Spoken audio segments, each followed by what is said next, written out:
Bayi mungil berusia 9 bulan ini bernama Dava Devira. Jumat siang, Dava masih menjalani perawatan intensif di salah satu ruang inap di Rumah Sakit Umum Zainal Abidin, Banda Aceh. Anak pertama dari pasangan Hermanjal dan Rita Mailinar ini diketahui mengalami atresia biliar sebulan yang lalu.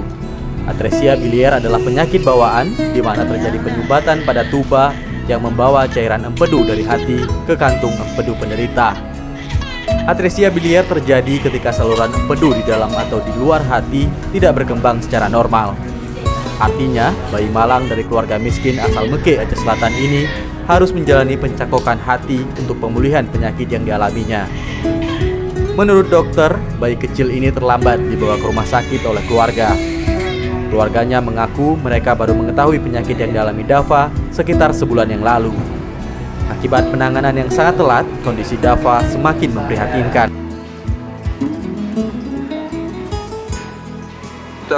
Kasai prosedur itu satu tindakan operasi untuk anak dengan atresia biliar, itu membypass dari pangkal hepar itu dimasukkan ke usus halus. Jadi kalau tidak dilakukan operasi di 2 bulan, dia mengalami prognosa jelek.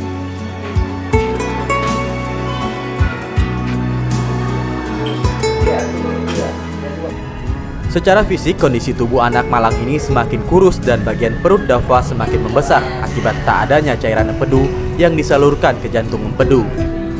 Cangkok hati merupakan hal yang belum pernah dilakukan di Rumah Sakit Umum Zainal Abidin, Banda Aceh. Di Indonesia, hanya Rumah Sakit Cipto Mangunkusumo, Jakarta yang telah menangani kasus ini dengan tingkat resiko pulih yang cukup kecil.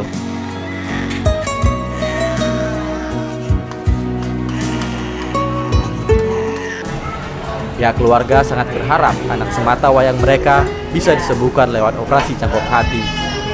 Namun mereka tak mampu membiayai operasi. Keluarga berharap pemerintah mau membantu membiayai Dava untuk proses penyembuhan.